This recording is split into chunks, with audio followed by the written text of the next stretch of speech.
From a crime scene perspective, the team leader has an awesome responsibility. This individual has to know how to bring this team together and work as a cohesive unit instead of working against each other. This person must understand the dynamics of the crime scene investigation, must understand what the science is that is being used at the scene and the limitations of that science. The steps while she was carrying a glass of wine and hit her head on the pavement. She went head first. She went head first. It's typical of a true fall. So she was pushed. She revealed 3 deep lacerations to the top of the skull. The injuries are inconsistent with the fall. The brain tissue has red neurons stemming from a lack of oxygen. No contusions were observed on the neck, face, or external limbs. Blunt force trauma was the cause of death. So she might not have died of the fall, but died of the cuts. Well, it's blunt force trauma is the cause of death. All right, so we want 4 people doing sketching, 2 people doing photograph, and 2 people searching for evidence. That'll be 4 people, and then we're gonna have some photography behind them. So once sketch gets done, we can get a lot of the evidence collected quickly. Okay. If not, you and me can collect behind them. Okay. What I was thinking. Okay. Plus, the individual must be able to get along with the other members of the team. And this is really the important part of it, because scene management is the investigative glue that holds the whole investigation together. So the team leader, as the person responsible for making sure that the scene is done properly, has to have essentially tremendous leadership skills. And leadership skills derive from 2 basic sources. One is the ability to communicate with the team, and 2, to command respect from the team without demanding it.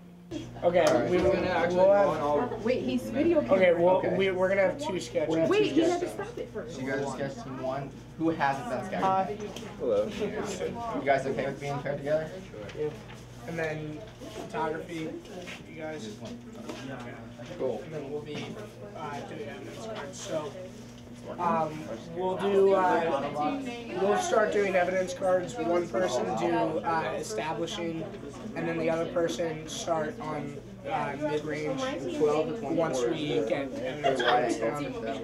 Okay. And then whoever's doing establishing, it's a small scene. It's not that. So once you get establishing shots done, Let's just go get a first look for everyone else. When the scene is in progress, demanding respect doesn't work.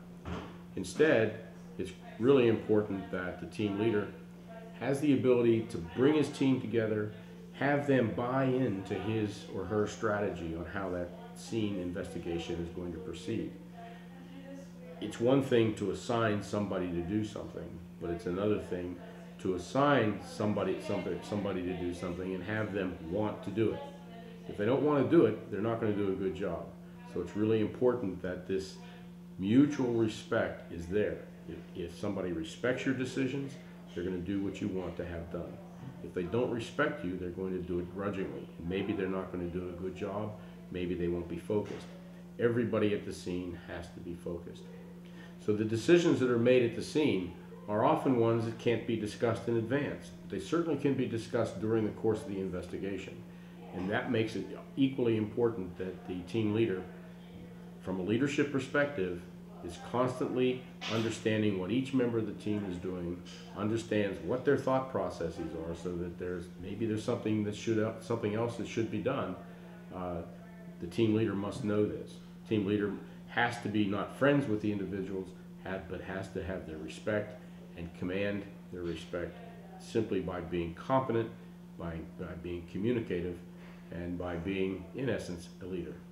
Team leader, while displaying leadership qualities, is going to have his team working and doing a number of different things all at the same time.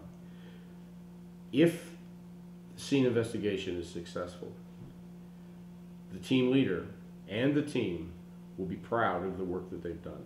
They will understand that they've that they've worked on this scene, they've done the investigation, they've applied the science, and they've done it correctly. The results of the effective team leadership is simply a successful investigation.